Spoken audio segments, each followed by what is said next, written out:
Hi everyone, welcome to the Let's Talk Footy podcast featuring Toronto Hip Hop Football Club. I'm your host Shaheen, and as always, we have our co-host Fiona. Today it's a special episode because we have Ramón with us here today. Ramon's background is from Spain, and he currently is a player in the Canadian Premier League. He plays for FC Edmonton. Another reason why this podcast is special today is because we actually have it open to our U13 plus players within our club. So some of the players are here live with us listening, and we will open the podcast at the end for Q&A for any players that might have any questions. For the players, I want to ask you to type your questions in the chat, and then Fiona and I will get to them at the end, and then we'll bug Ramon a little bit to get some of his expertise. But welcome, Ramon. It's my pleasure to have you. Thank you very much. It's my pleasure for having me here. Thank you very much. No problem.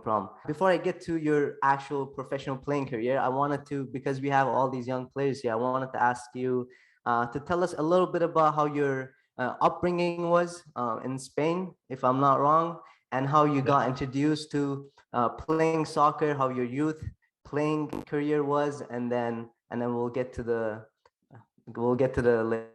later time.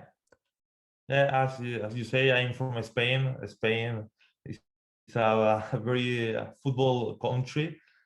Everyone, I think, when we are a kid, the first gift they give us is a football.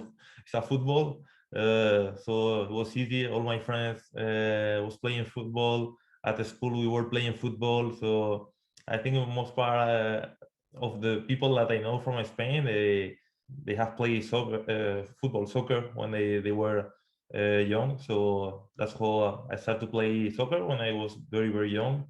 I cannot remember, but probably when I was already 3-4 years old, I started already to have a ball next to me. And then when I was 6 years old, I started to play in my first soccer club that was in my neighborhood. It was with my friends. I enjoy a lot. Most part of my teammates at that time are still my friends. That's something that I think is very important in football. It gives you relation for all the life. It gives you this part that never you feel alone. Always you have teammates. You have a technical staff around you. This is very important, I think. Also, then after when I was 10 years old, I moved to the best club in my city. That was a big change. Even if the best club in my city was in third division, that was not a top club, but already you have to be select to be there. You go away from your friends. You have to go out from your comfort zone when you are young. It was a very good experience for me. I was there then 4 years in that club in Alicante, that is my hometown city. And then when I was 14 years old, I moved to Villarreal. That Villarreal, as probably all of you know, is one of the best clubs in Spain. Probably along with Barça, Real Madrid. I consider that is one of the best academies. And yes, I was lucky enough to join Villarreal very young. I was in Villarreal Academy for 5 years. I trained many times with first team. That at that moment there was players like Riquelme, Forlán, Taquinardi, Bruno, Godín, Gonzalo, Rodríguez. So yes, again, it was a very good experience. And this was my youth career. And then I started playing in other clubs. I play also for Spain national team, U17 and U19. That I was with César Azpilicueta, Sergio Asenjo, so many also very good clubs, very good players that right now are playing at top level in the elite. That's amazing. We're getting some comments in the chat saying it's amazing, and it truly is. Very rich background, playing with some of the best players in the world. But I want to go back to when you were a bit younger. You said you started, you went to Villarreal when you were 14, and before that you Yeah. were playing at your local club. What position do you play right now? Right now, I play center mid and center back. But So when you were younger, did you play through? And the reason why I'm asking this is because we have again a lot of players listening right now. Did your position change throughout your youth soccer, youth football? I'm gonna say football because you're Spanish. yeah. Or were you always a center back from the age of 10 and then you continue No, being? no. For example, when I started to play football, I remember when I was in my neighborhood playing, I was a attacking mid, a winger. I remember that I was the top goal scorer in my club. So, and during my career, to be fair, I haven't scored so many goals that when I was a kid. Yes, then when I moved to the club in my city, I was playing center mid, and then when I moved to Villarreal is when I started to play more a center back, even left back. When I went to the national team, the same. This is a process that happened a lot in Spain with so many players. Right now, if you see in first division in Spain, even in other leagues, most part of the fullbacks, the left back, right back that they are playing, Jordi Alba, Cesar Azpilicueta, like I said, when he was my teammate, he was a winger.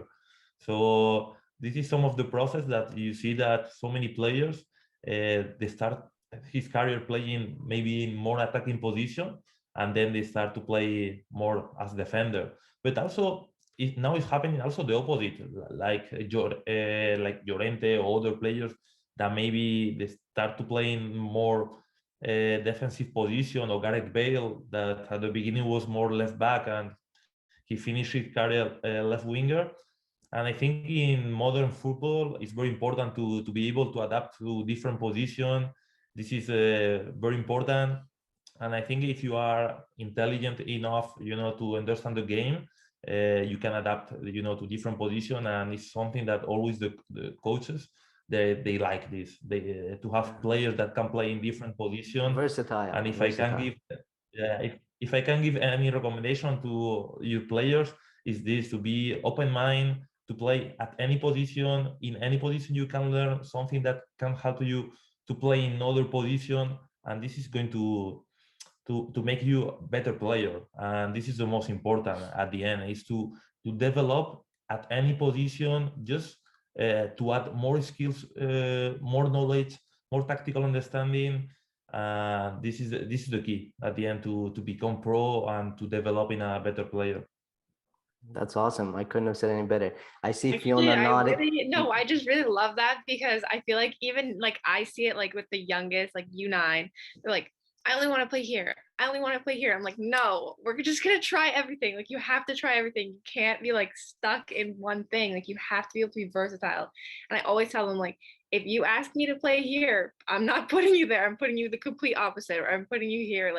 I I just love like trying them out everywhere, because like, yeah, you can see some of the characteristics of like, oh, like they're gonna be like a great center mid or like a great forward, like whatever. But it's like really nice to have them like try everything, especially at a young age, so they can just like dip their toes in like little spots and just like try everything. And I just like really like that. Yeah, Exactly. and to be fair, when I was young, when I was a kid, sometimes I didn't like, when the coach was telling me, you have to play defender. I say, oh, I'm not going to score goals, so I'm not going to have the ball in the position I like. I like it, but right now I realize that this was important for me. That the coach used me to in different position. You have a different mindset. Also, it helps you when you play, for example, defender.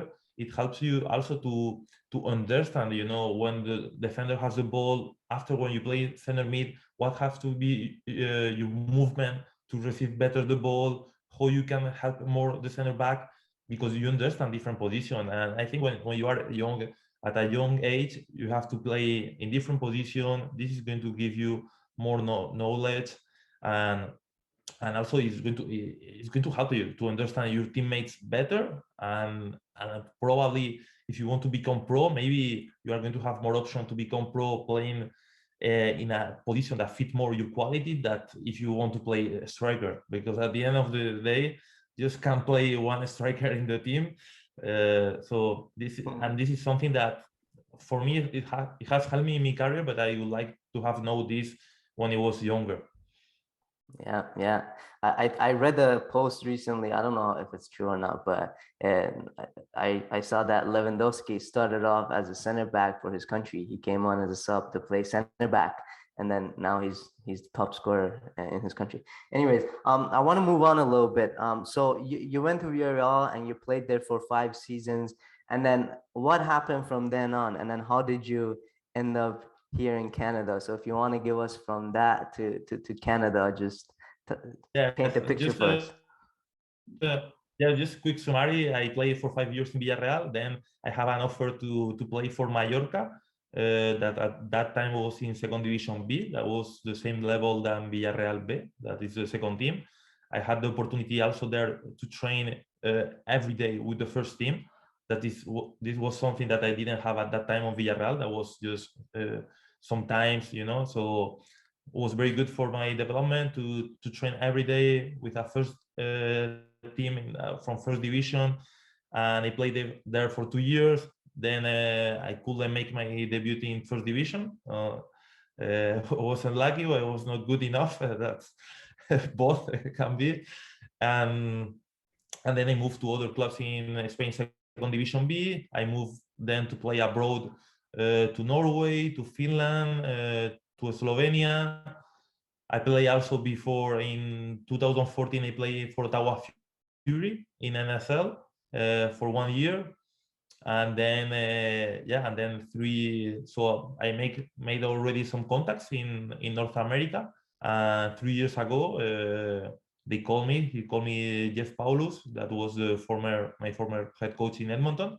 That a new club that FC Edmonton was rebranding because they were going to be a new league in Canada, CPL, a professional. The expectation was high. Was a very good project of league. So this convinced me to come here to Canada and to play in Canada. I just want to know what the difference you at least have found between soccer, football in Spain versus Canada, because the thing I hear the most from people who are not from Canada is Canadians are too nice, and soccer here is just too nice. I just want to know, I just want to know from someone who's played both there and here. You're right, but they are too nice because I think because of the competition. I think that this is a big difference. In Spain, when you are 5 years old, 6 years old, 7 years old, at any age, you are playing for 10 months a competition.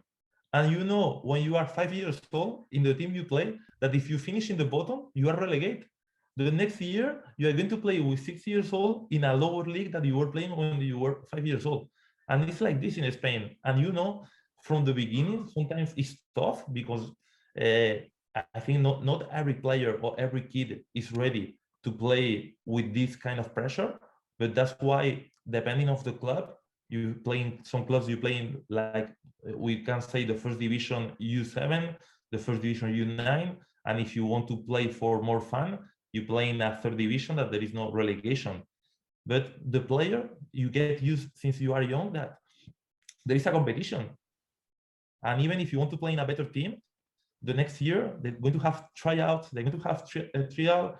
And even if you are 7 years old, 8 years old, if they don't want you, the coach is going to tell you, I don't want you because I'm going to sign another player. And I think it's tough.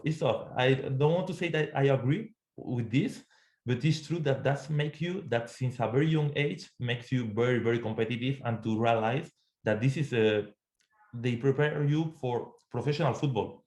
In Spain, they don't prepare the players to play amateur or don't play professional. They play professional who wants to be in the system or who wants to hold the pressure, keep playing at top level, who doesn't want to play in a more fun level. And this is like this. And for me, it's the biggest difference in Canada, because in Canada, I know during my years in Canada, I know that the league sometimes takes only 3 months of competition. not all the best clubs are in the same competition. So for me, the biggest difference is the competition. So at the end, when you develop a player in Spain, you develop a player that is used to be competing in every training, in every game, every week. And in Canada, probably this is something that you don't get to this stage until you are a little bit older. That's so interesting because like in Ontario here, there's no scores and standings until the age of until you're 12. And you're saying there when you're 6 years old, 7 year old, you're getting relegated. So having experienced, but well, experiencing that and then now being in this environment, are you glad it was that competitive? Because there's pros and cons to everything, I think. And um, players that maybe are not as mentally tough, or the competitiveness gets to them, gets to their, psychologically or socially, they lack it, and then they fall behind, and not everybody makes it as a professional player. So having experienced that, do you think, I don't want to say which approach is better, because again, you can pick both of them, and you can say this is better because of this is better because of this.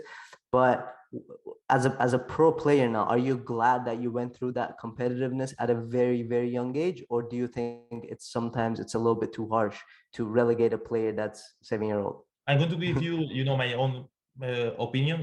That maybe is different from other people. For me, I'm glad, but a little bit older. I think until you are maybe, I will say 12 years old, I think that you need only to get football for fun. Even older, I think there is no need that a 6 years old player or 7 years old, they feel the pressure to get relegated, because like you say, it's going to make that maybe to hate football. So I think it's something that until he's 12 years old, even 14 years old, the kids, they need to enjoy, playing football, and don't feel this pressure that, oh, if I play bad, I'm not going to be with my friends in the team next year with my friends, or I'm not going to be in the competition.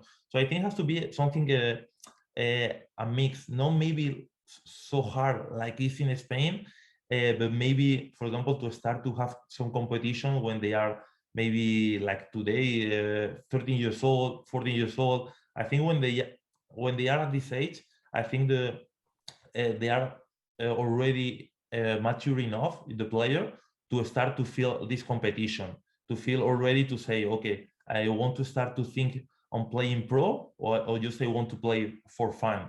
So I think it has to be, until the players are 12 years old, 13 years old, I think it has to be more for fun, play with your friends, enjoy football. If you play 10 minutes, 20 minutes, doesn't matter, it's just for fun. Then when you start to be maybe 14 years old, you have to think, okay, I keep playing for fun, or just I put more hours on me, I play more competitive football. That's for me. If you want to become pro, that's the key. That's my approach. Yeah. No, it's good. It's good to hear that. Fiona again was nodding her head. Fiona, how was it? How was it for you? Like, when did you I decide that? don't think that, like, in Ontario, at least, I found, like, the goal is not to, like, make these kids pro, like, make players go pro. I always found that, like, when I was playing and, like, growing up, I started getting competitive at, like, 13. But then if you really want to, like, go further than, like, U18 or whatever, like, after university, like, you have to make those opportunities for yourself. And, like, it's up to the player and the individual to go forward, keep moving, keep progressing, rather than, like, a culture of, well, we're going to try and make everybody, like, try and get as far as possible. Like, you really have to, like, be kind of selfish about it, and then you also have to go and, like, find your own opportunities. And, like, I think it was my age group and, like, a little bit below, we missed kind of, like, where that OPDL thing came in. So it's, like, everyone younger, so, like, we never even had that opportunity. So it wasn't, like, that competitiveness of, like, OPDL, which I found is, like, a lot more competitive than, like, the normal leagues. Yeah. It, like, completely missed our age, so we just never had that. And, like, I feel like it, like, OPDL kind of makes it a little bit easier for players to like be seen and be shown to like scouts and all this stuff. But I don't know, like in Ontario, I just don't think it's as competitive as it should be if you want to have players like, keep It's going. also a cultural thing, right? Like Ramon said, like there, when you're the first gift you get is a soccer ball. Like I think football there is like a religion in Spain Yeah. or in European countries or like in South American countries. Whereas in Canada, it's more of a newer sport, and there's the culture it's a different culture, so it's hard to compare the two. Maybe if you want to compare hockey in Canada to football in Spain, it could be a bit more relatable and appropriate, but I think that plays a big role in it.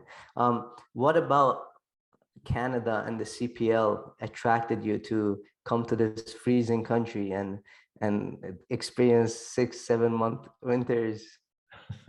I think was very attractive. The Canada soccer. It's a great country, Canada. And for me, I was surprised that there was no a professional league in Canada. So for me, it was very when I was in 2014 playing for Ottawa Fury and Edmonton, we have to play in NSL against American clubs in the second division of US. So it's like why there is no a Canadian Premier League like there is today. And this is something that I was thinking already in 2014. Everyone was talking, and when they told me on 2019 it's going to have a CPL, a professional league in Canada, coast to coast, I say, wow, this is challenging, but this is great.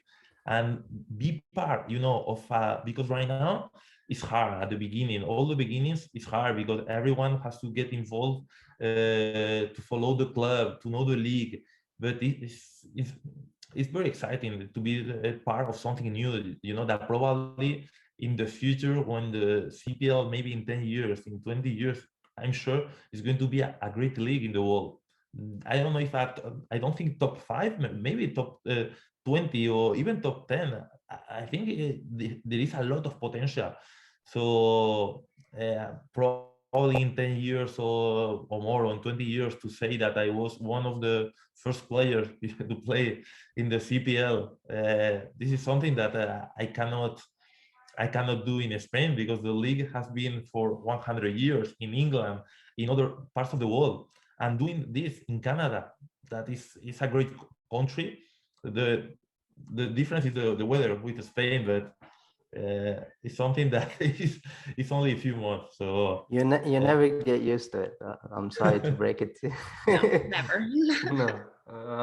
Did you study? Was school a part of your plans while you were playing at a high level, either in Spain or in yeah. Canada? Yeah. When I was in Spain, I finished my degree in law. I passed also my bar exam. So right now I'm authorized to be. I am a lawyer in Spain.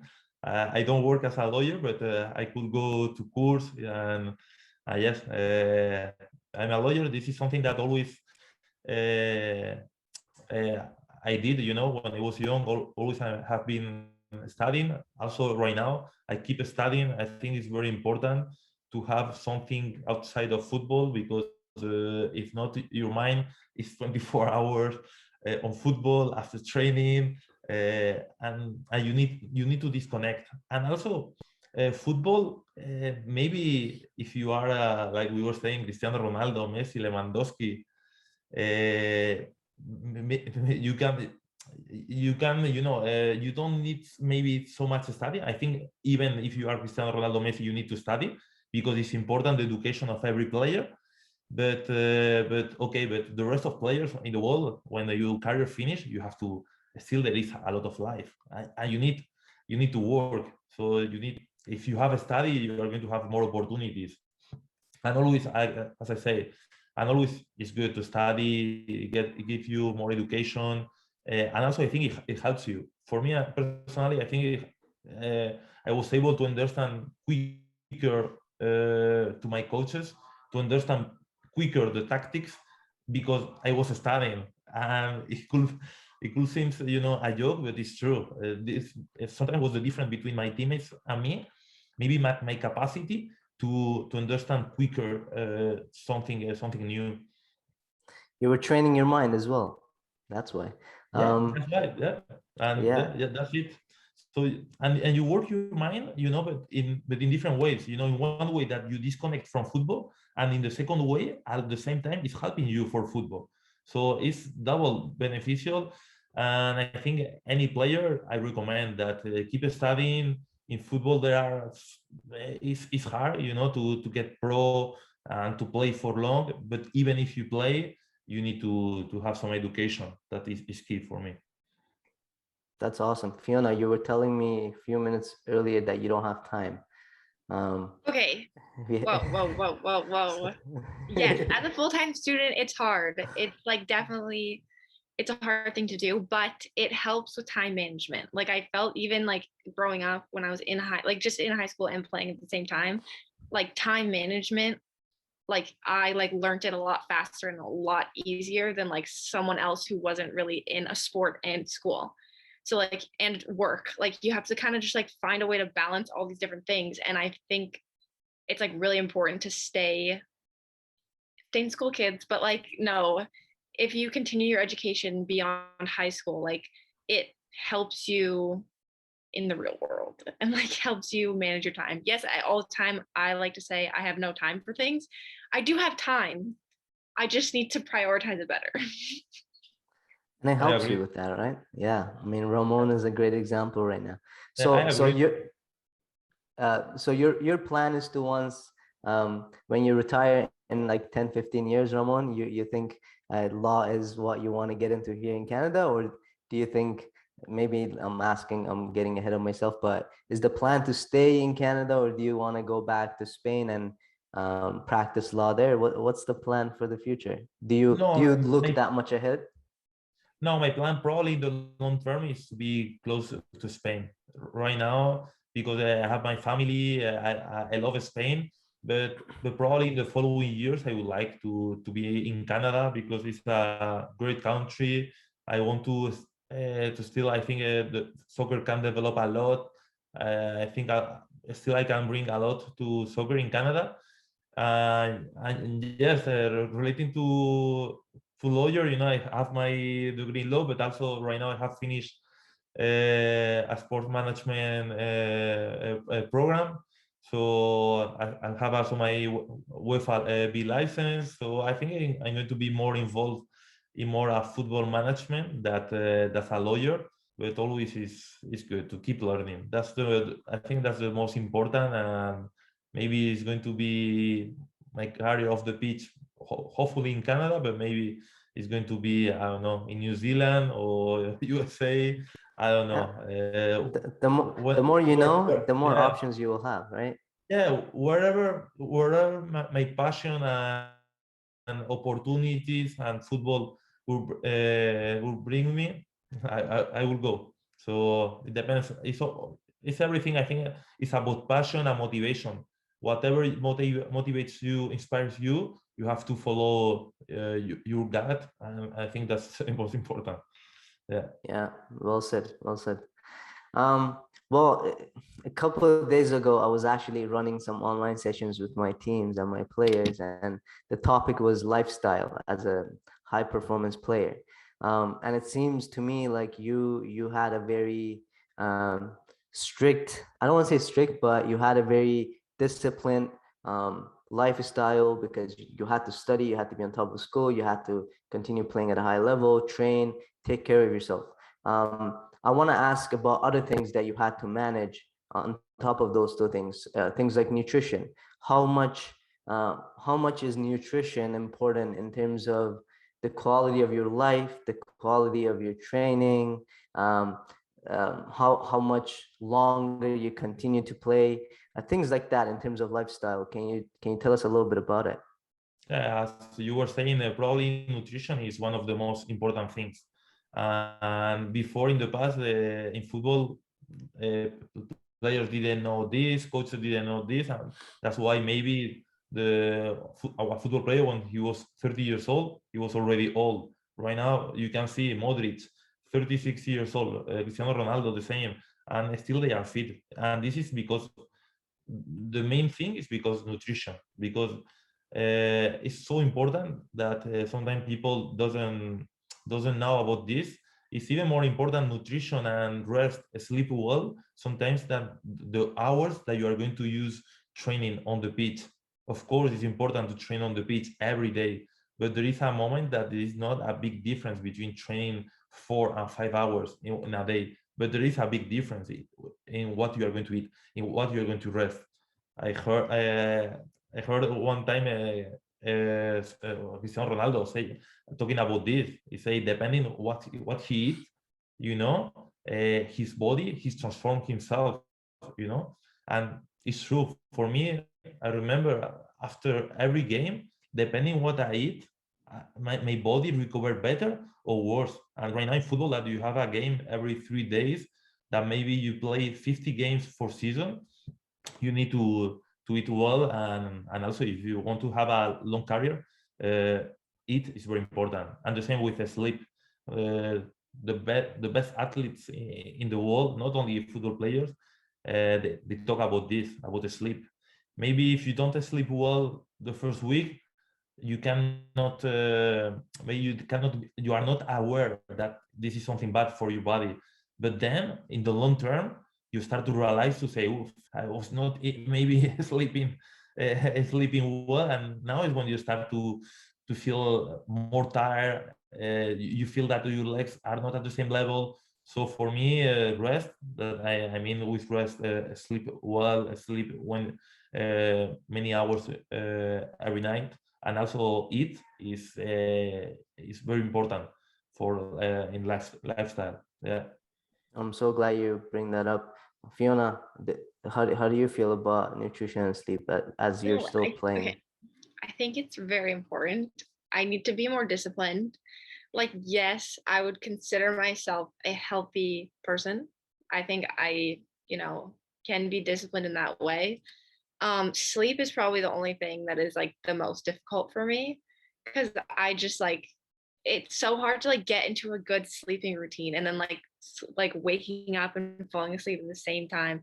But it is so important, and I've even found in myself, when I'm training, that if I don't sleep well at all, let's say it's a week straight, I'm done. I can't do it. All summer, last summer, I found myself burning out a lot faster when I was getting a lot less sleep. And I think sleep, yeah, nutrition is important, but sleep is so much more important. It's just, you need it. You really just need the sleep. Yeah, and you touched on it. I think it's not just how much you sleep, and also sleeping at the right time every night at the same time, and waking up and your body getting used to that good quality sleep. There's a difference between going to bed at 11, waking up at 7, than going to bed at 3, waking up at 10. You're still getting 7-8 hours of sleep, but the quality of the sleep is not the same, for sure.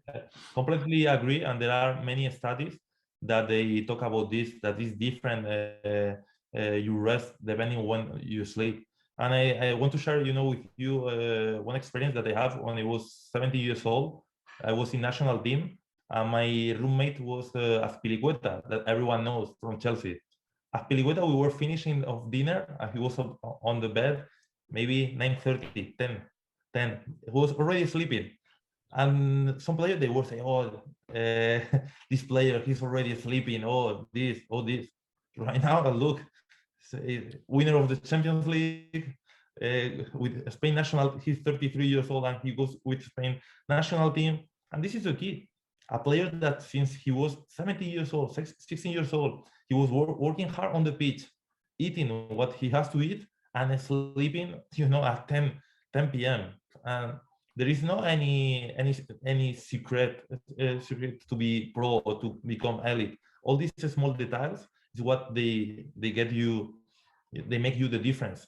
And maybe you can think, okay, this is not a big difference. I need to eat this or that, but it's a huge difference, because every day, a small thing every day at the end of the year makes a huge difference. Completely agree. I'm so glad these are all coming up, because I'm 100% sure all the players listening right now and listening later will take a lot from it. Because sometimes it's different. It's like your parent is telling you something, and then somebody else, a stranger, tells you the same thing. You take it more because for some reason, if your parent is telling you, you don't accept it as much. And I feel sometimes it's the same with players and coaches because we talk to them all the time. It's better when it's coming from a professional player like you that they're not used to seeing as much, and then you saying, emphasizing on things that we try to tell them. I think it might be a better approach. So thank you for that. Anything else? Any other advice would you have for players that we have here, for players that are going to be listening, that are here in Canada, and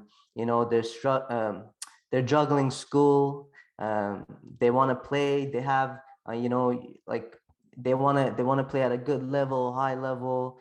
They want to enjoy it. Sometimes it gets competitive. Any general advice you have for them to to to not only enjoy it but to also be competitive, to be healthy, and to play for a long time? The first thing, like you were saying, time management. I think we were talking about this before, and I think it's very important. You have enough time to train hard on the pitch, to eat well, to sleep, and to study. There is time enough. The only thing, you have to manage well your time, and also to have time with your friends, to play PlayStation, to play FIFA.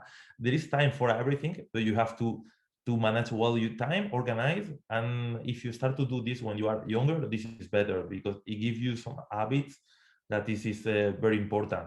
I think this is the first thing. The second thing, if you want to be more competitive, if you want to become pro, I think like I was saying, every training session means, but not every training session.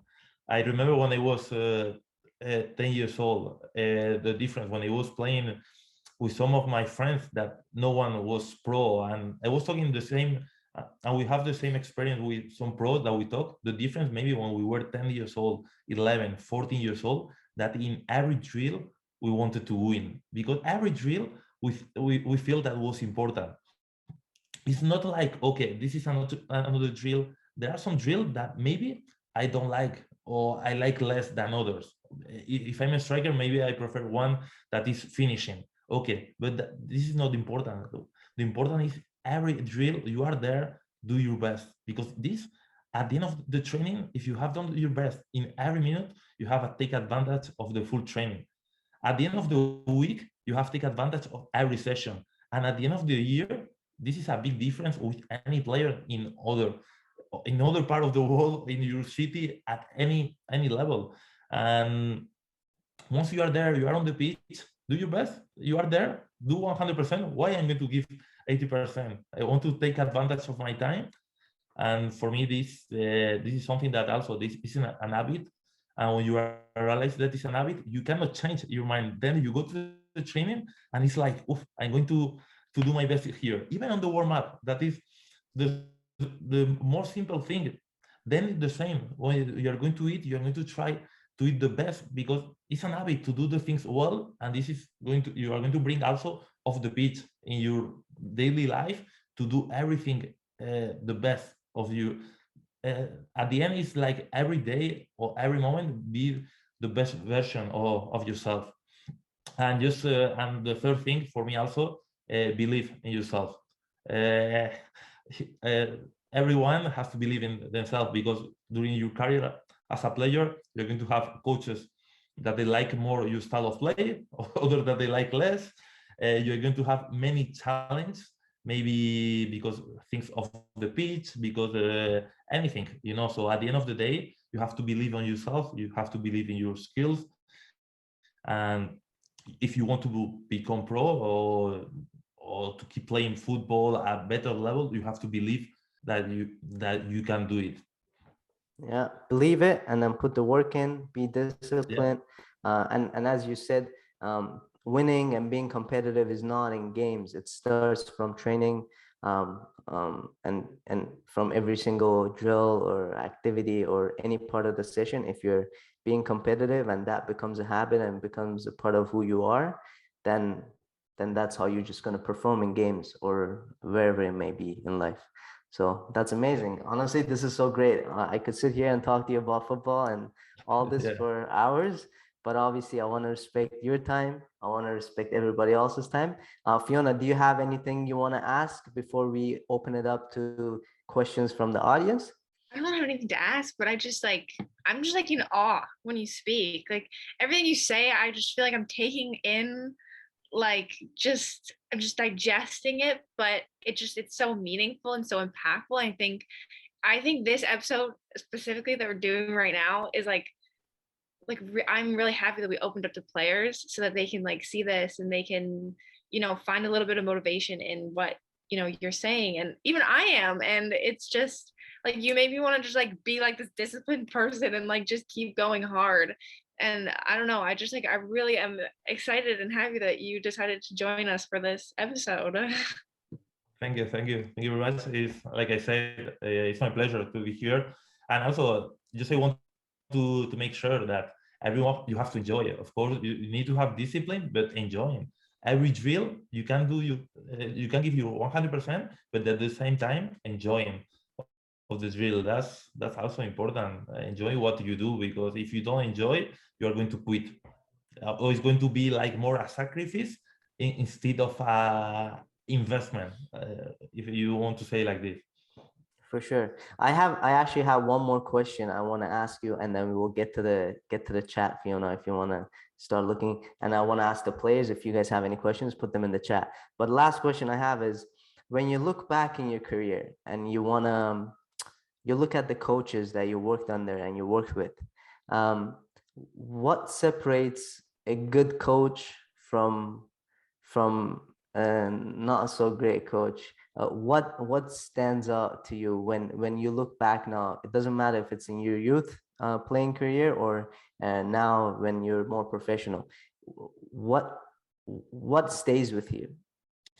For me, I have learned something from every coach. That's the most important. But what makes for me to remember more a coach than another coach is if the impact has had this coach on my career. At this moment, if he was helpful for me, and maybe, I don't know, just to give an example, maybe when I was 10 years old, I remember my coach because it helped me, I don't know, to shoot free kicks. I don't know. When I was 20 years old, because this coach, he teach me to do to understand juego de posición, the positional game, I think is the translation. Yes. So at the end, it's I have learned from every coach, and what makes me more a good coach or bad coach, if I have to say something, is for me the most important is that the coach understand the player, understand the level of the player they are coaching, what are the players they are coaching, what is the group, and I think you can make an impact at any age. And for me it's more what impact you can make in your player, but it's not, sometimes it's not about tactics or technique, or it's more how you can go in the mind of your player, how you can be able to convince your player or make you play better, and it's not about as a coach, because I had some coaches that they were telling me you have to do this and this, and sometimes when they say you, okay, maybe you are going to do the same as telling your coach for 6 months, but then you're going to change the coach, another coach is going to tell you to say something. It's more to help the player to understand, what he has to do. Yeah, maybe this is not my job to say this, but this is for me the most important is coaches that help me to understand the game, to allow me to maybe to self-learning. That's awesome. And it's not easy doing that, like as a coach, understanding your players individually, one by one, and knowing what their needs are. It's not an easy thing to do. It takes a lot of effort, it takes a lot of time, and you can even see it in the most professional level, like Mourinho and Pogba. Mourinho is a great coach, Pogba is a great player, but the understanding is not there and things break down. So it's not easy to achieve, and it takes a lot of effort from both sides. So I'm glad you bring that up. Thank you. Fiona, you want to start Okay, we've Getting got to a the few question? actually. Awesome. Players just keep like anything you think of. No question is a bad question. Okay, when you had a bad soccer day, what do you do to boost your morale? Sometimes when I have a bad day, the first thing I think is to think that tomorrow is a new day, and what you have done the day before, that doesn't matter. And I love a statement from Cristiano Ronaldo. One day a journalist he asked you, what was your best goal? And you know what he say? He say, my best goal is my next goal. So that's that's for me is huge. Is to say, okay, I had a bad day right now. Okay, it's not the moment to think, oh, what happened today, because it's to focus on tomorrow. It's going to be a new day, a new opportunity, and this is how I think. And there is different strategy for people. For me, one strategy is maybe to disconnect a few hours, to do something different, to don't think football, and then when I'm more relaxed in a situation where I can think better, is then to analyze what was the mistake and then to focus on the next day, but don't get frustrated. Yeah, that was actually one of the that was advice that I got from one of my coaches when I was playing, was like, okay, you had a game, it was not good, let's say we lost or whatever. He was like, okay, well, that happened, you can't think about it anymore. You can't get fixated on those mistakes and on those little things, because then it'll just drive you crazy. Yeah. Okay, someone asked, do you have any tips for parents / caregivers on how they can best support their child in their football development? That's a good question. You have to support. I think that's very important. Support your kid. Go with them. I think for my point of view, it's better. As a parent, to let the coach, to be the coach, not the parent. That's the first thing, and you be the parent. And when you are the parent, is to take care of your son. Take care that he goes to training at time, take care of that he has all the boots, everything he needs of the pitch. But then on the pitch is the coach. And the best thing, if he has a good game, good. If he has a bad game, good. It's okay. Support him to enjoy football. Go with him. Just you have to be with your son. You don't need to do something extraordinary. The best players in the world, the parents, they were next to them. That's the thing. That's pretty good advice, actually. How would I agree with everything. Okay, what does your training look like with your own club and on your own? So what do you do with your club and on your own time? Yeah, normally when you are pro, you have you train with your team, and then you have an individual plan. This individual plan sometimes is to do some extra work. Maybe there is a midweek day, 3-4 days before the game, you can do a technical work more depending on the position. Then you have the gym, workout on the gym. Depending what position you play, depending also how is your body profile, you have to work more maybe on your legs, maybe you have to work more on your hamstring or your groins, or maybe your upper body. So this is for me, this is the extra work. It depends a lot on the player, it depends a lot on what you have done on the training. But my advice, for example, in a 13 years old kid, 14 years old, 15, 16 years old, if you want to do extra work, what you have to do is to take a football and play, pass, left, right, control the ball. This is the most important. Then when you will get older, you will have more time to more maybe another kind of workout, upper body, this kind of thing. I think this is for later. And even, I don't know, so for me, the ball, technical work is the most important at this age.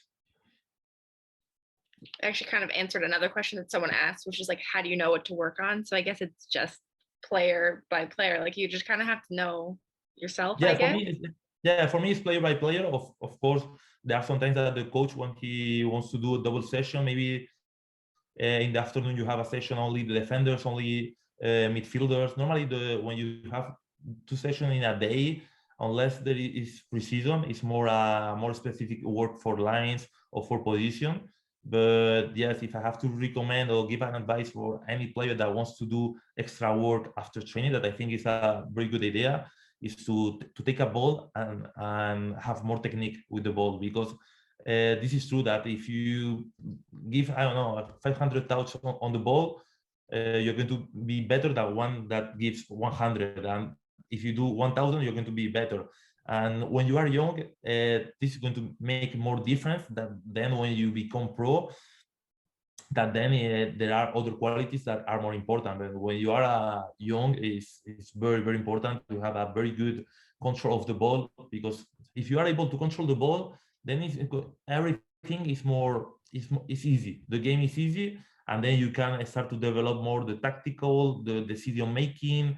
But if you are not able, imagine, to play with both foot, the coach can tell you, okay, control with the weak foot, try to receive on the half space, but your mind is more thinking, okay, I need to put my body like this to receive with my strong foot. That is the right one. If you have good control of the ball with both foot, you don't have to think about this, and it's an advantage to the rest of players. So I will say to any player, if you have time or you finish your training, train on this with your ball. Okay, this is a question from one of our coaches, actually. He asks, how do you manage the off season? CPL is a short season. Do you play in a European league when January window is open?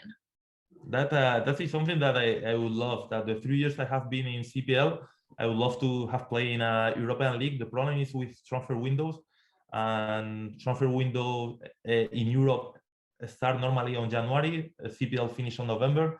Then transfer window close in Canada in CPL on April, and the leagues normally in Europe finish on June.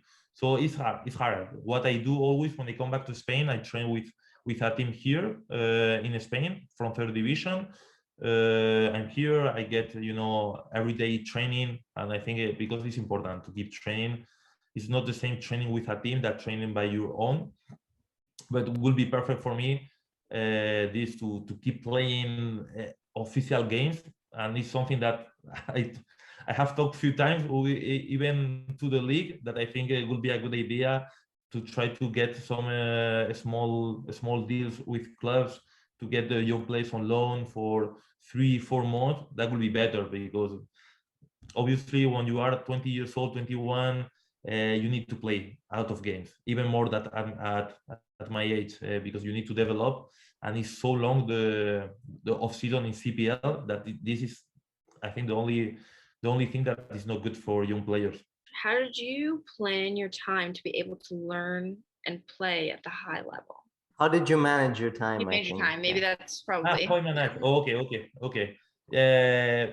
I managed that, for example, when I was in Villarreal, it was easy for me because I was in the academy. So we have a time for study, we have a time for training, and then we have a free time for also to use the pitch if we wanted to do, like we say, another session, and then we have our free time. So this also gave me a very good habit. And then when I came out from Villarreal, just I keep this habit. So I manage my time. I know that at this time I have training, at this time I have a school. I know that I'm going to, for my homework, it's going to take maybe 1 hour or whatever. So I have to plan this hour, and then it's about priorities. If I have to do my homework from my school, so maybe it's the first one. I do my homework, then I have my training with the team, and then if I have free time, I have to decide. I want to spend how you want to spend your free time. You can spend your free time playing PlayStation, that is good, or you can play with a football, and train yourself more time. So it's about to get a balance and know what you want to do in your free time, but it's about this: organize the day with your priorities. Yeah, create a routine and stick to it, and make sure. And it's okay. I would say, sometimes, there's going to be a day where you're gonna slack maybe one day. It's okay, that will happen, but Yeah. don't make it repeat, don't make it repeat. You know, the following day, get back to your routine, try to stick to it as much as you can, and yeah, it will help.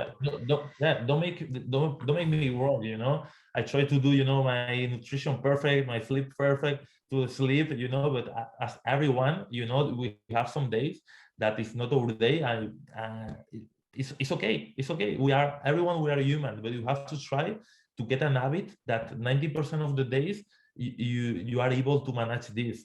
So you know that when this happens one day, it's okay, no problem, and it's going to happen for sure. The day you are not going to be able to do your homework, so you are going to manage worse your time, it's okay, no problem.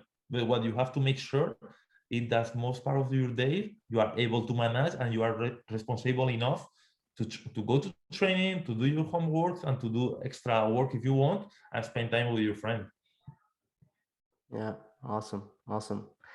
I think that's about it. I don't see any more questions in the chat, but again, Ramon, I want to thank you so much for making the time. We went a bit over time, a few minutes, but I really appreciate it. I'm sure Fiona appreciates all the discussion, and you know, on behalf of the club, all the players, and ourselves, we want to thank you, and we hope you have a very successful career in the CPL. And if you have anything else to say or to mention, I'm all ears. If not, thank you so much, and enjoy the rest of your day, my friend. Thank you for having me here, and just enjoy everyone, enjoy with soccer. That I think everyone will love soccer, and it's something that is going to grow a lot in Canada. It's growing a lot, and just enjoy the moment, and just anything you need, I'm here to help. Thank you. We appreciate it a lot. Thank you so much, everyone. Thank you. I hope you enjoyed the session, the podcast. We will see you next time. Take care.